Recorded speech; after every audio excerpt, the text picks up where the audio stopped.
Ladies and gentlemen, thank you for standing by. Welcome to the Pension Fund of the Christian Church conference call. At this time, all participants are in a listen-only mode. Later, we will conduct a question-and-answer session. Instructions will be given at that time. If you should require assistance during the call, please press star, then 0. This conference is being recorded. I would now like to turn the conference over to Mr. James Hamlet. Please go ahead, sir. Thank you very much, operator. Hello, everyone. For the next hour, I will be your host for this question and answer session. Given the volatility of investment markets during the last 6 months, we thought it timely to host another question and answer session. Recent calls and emails suggest that many of you are very interested in how your pension fund is doing in this environment. As is our custom, I have several of my colleagues with me who I will call on in the event they may be best prepared to answer your question. In particular, I have joining with me this evening Duncan Draper, our Vice President, Chief Financial Officer, and Treasurer, David Stone, Vice President and Chief Investment Officer, Michael Porter, Director of Health Services, and Sandra Michael Bauer, our Director of Member Services. This session is scheduled for 1 hour and is being recorded and will be posted on our website early next week. And if we run out of time and your question has not been answered, you may want to submit your question to our website, pfcc1@pensionfund.org. Please keep in mind this is a public forum, and as such, it is important that you do not ask us to discuss questions specific to your accounts. We do not want to reference anything that would violate personal privacy for your accounts or your situation. We will open in a few moments, but first I would like to offer a few comments. It is no secret that the current political and economic climate is very challenging. The rancor and intransigence in Washington is unlikely to change anytime soon, at least not until a new president and Congress have been elected and are in place in early 2017. And the lack of civility among current presidential candidates may not bode well for any hope of relief from the existing stalemate in Washington. The result is that uncertainty about our economy, national security, immigration, jobs, health care, Medicare, Social Security, and other programs will continue in the coming months. Nevertheless, I do remain optimistic for the economy and for our country, and I do believe better days do lie ahead. For all of the negative talk, there is the reality that the U.S. economy is fundamentally strong and well-positioned for future growth. Capital goods orders rebounded in January by 3.9% from the earlier month. The Consumer Confidence Index also rose to 98.1 from a November number of 90.4. And while this is a bit lower than the level a year ago, it is moving in a positive direction. More than 2.6 million jobs were created in 2015, and unemployment dropped from 5.7 a year ago to 4.9% in January. So if all these economic indicators are so positive, why are the financial markets so volatile and trending downward? Well, the answer seems to be rooted in 4 basic themes. We won't go over each of them, but the themes are slowing economies in China, Europe, and Japan, international tensions, especially Korea, Russia, and Middle East, falling oil prices, and uncertainty about the outcome of the U.S. presidential elections. As I've already inferred, investment markets are very challenging and have been for the last 8 months, and especially the last half of last year. Valuations actually declined from levels achieved early in 2015, resulting in a modest decline in asset value at year-end from $3 billion in 2014 to $2.8 billion in 2015. Market volatility and downward pressure on valuations has continued in 2016. Now, you all know that the Board of Directors met in late February. They received the financial reports for year-end, also received reports from our actuary, Korn Ferry Hay Group, evaluating the level of assets required to fully fund pensions. Because life expectancies continue to rise, new actuarial tables were presented and will require transfer of reserves to meet funding requirements. So in light of the market volatility and anticipated increased funding requirements, and in accordance with board policies, regarding special apportionments and good experience credits, directors determined there were not sufficient funds to enable approval of either good experience credits or special apportionments in 2016. However, all of your programs and the pension plan remain fully funded on an actuarial basis. Assuming that we are successful in the financial markets over the course of 2016, we hope to be in a position to consider restoring special apportionments and good experience credits again next year. And we will continue to work enhancing our customer service and online infrastructure. We hope that we can provide greater access for participants, and our goal is to care for the resources entrusted to us in a prudent and thoughtful manner, taking care to address the unique requirements and risks associated with each of our programs. We do remain concerned about the financial well-being of clergy and lay employees. Economic stress arising from student and other debt and modest incomes is a leading cause for pastors to seek other employment. The Excellence in Ministry program, largely funded through a $1 million grant from the Lilly Endowment, is being launched in 2016 to address some of those causes and provide support for early career pastors. So I encourage you to check our website and information in the future about this new program. Now, if you hold a tax-deferred account or Roth IRA, or benefit accumulation account, you can expect to receive quarterly statements in the first couple of weeks of April. And similarly, pension plan members will receive annual statements later in the month. So as a recap, each pension fund or retirement programs remain strong, and pension plan is fully funded. Reserves are not sufficient for us to provide special apportionments and good experience credits this year, but we remain optimistic about the future and invite your support as we move forward in 2016. Now, let's open up for questions, operator. Thank you. Ladies and gentlemen, if you wish to ask a question, please press star, then 1 on your touch-tone phone. A voice prompt on your phone line will indicate when your line has been opened. You may remove yourself from the queue at any time by pressing the star key followed by the digit 2. If you're using a speakerphone, please pick up the handset before pressing the corresponding digits. Once again, it is star 1 to ask a question at this time. And we'll go to our first question. As a reminder, please state your name before posing your question. Rodney DeGroot in Mission, Texas.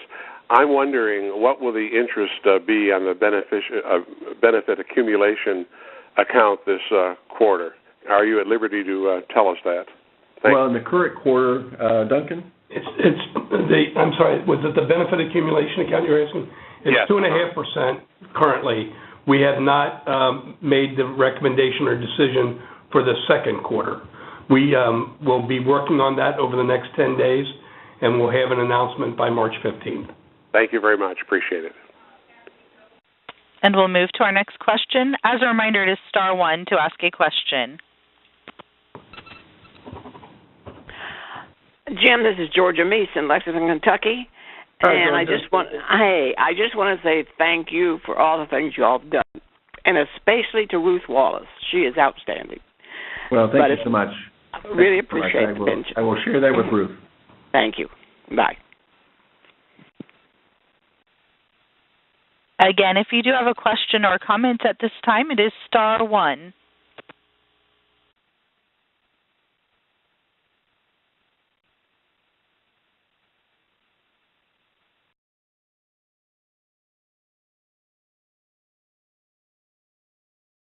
We'll go to our next question. John Bristow, and retired in the state of Washington. Mm-hmm. Wondering about I don't understand quite about the IRA accounts that the pension fund holds. Are those both Roth and other forms or not? And could you help me out there? We offer both Roth and traditional IRAs. Yes, sir. And can it roll over from a tax-deferred annuity into a Roth account? Yes, you can do that. Okay, thank you. You're welcome. Again, if you would like to ask a question, you may press star 1.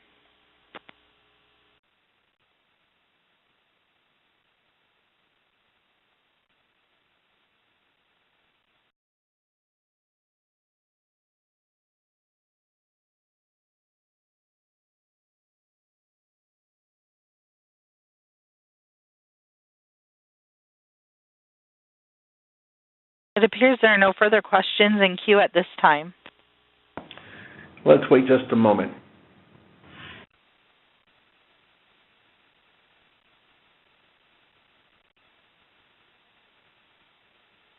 As a reminder, if you are using a speakerphone, please pick up the handset before pressing the corresponding digits.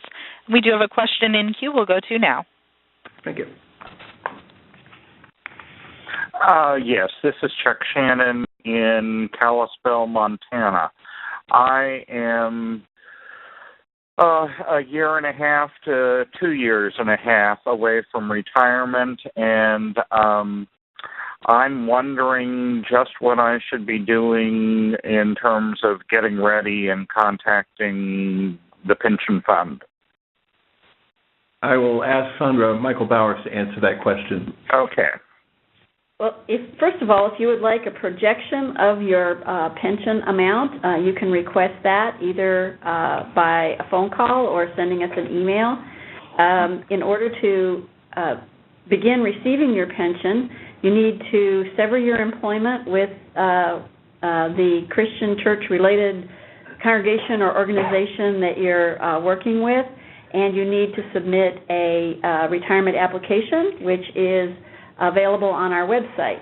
And you need to submit the application at least a month before you intend to retire and begin receiving your pension.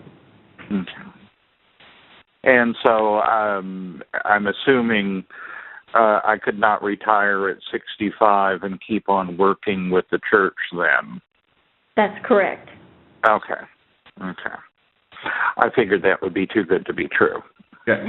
However, and you should also know that if you turn 65 and continue to work with the church and continue to contribute to your pension plan, not only do your pension credits go up by virtue of the contribution, there is an actuarial adjustment that is applied. Right. Okay. That I knew. So. Okay.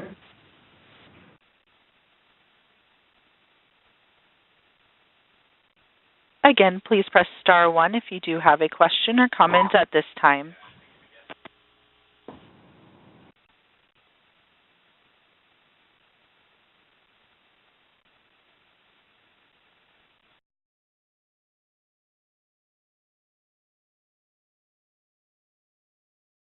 We'll go to our next question now. This is John Bristow again. I'm still a little bit hesitant to take up time, but because probably everyone else knows the answers to this. But with a Roth account, can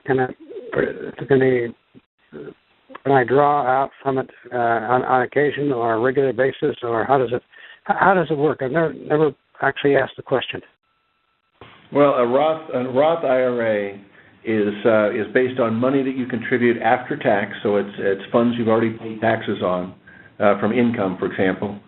And then all of the earnings are tax-free, and you can withdraw after 5 years of holding. You can begin drawing funds out without any penalties. So before then, there's a penalty.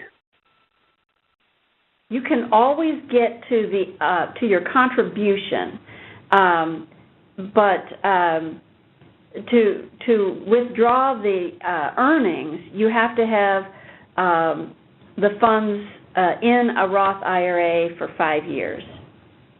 Okay. Appreciate that. Thank you. Mm-hmm.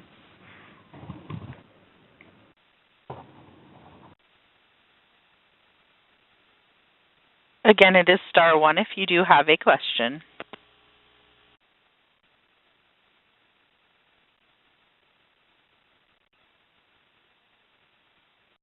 We'll go to our next question. This is Dwight Edwards in McKinney, Texas. Can you elaborate on, I'm retired and own my own home, have no indebtedness to it. What can I deduct on my income tax as far as expenses, as far as housing allowance?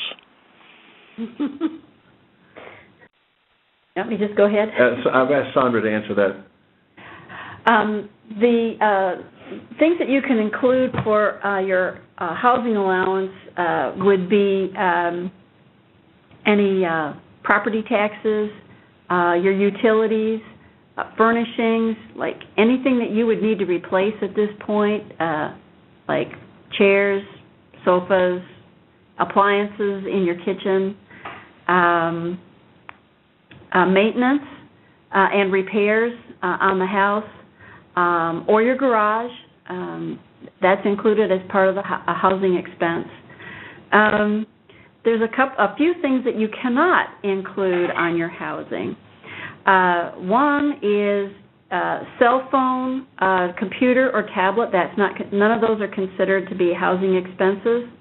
Of course, you can't include food in your housing expense, and you cannot include regular maid service. However, if you have a cleaning service come in once a year and do a thorough cleaning, that you can include in your housing allowance. Can you just deduct the fair market rental value of the house without going into the minutia of keeping a record of all those expenditures?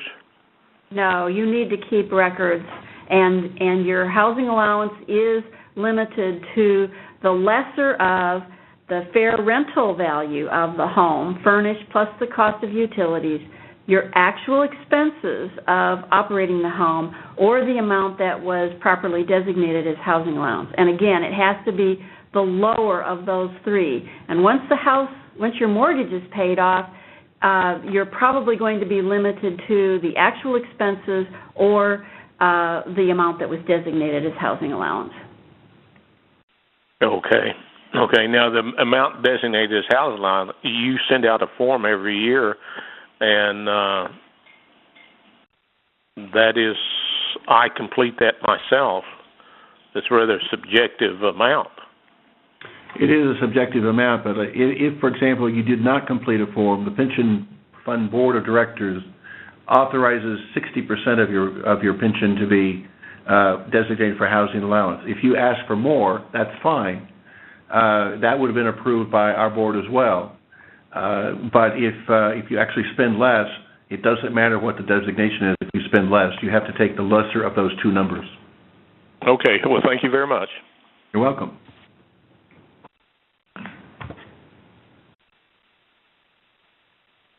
And please press star 1 at this time to ask a question.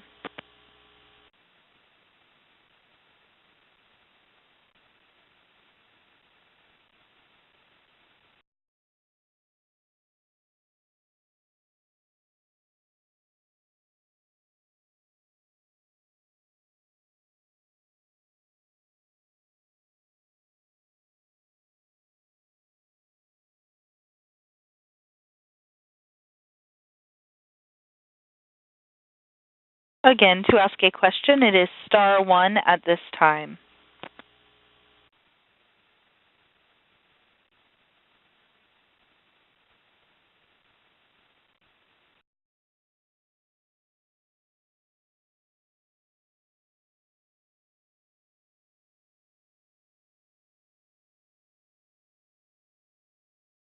It appears there are no further questions at this time.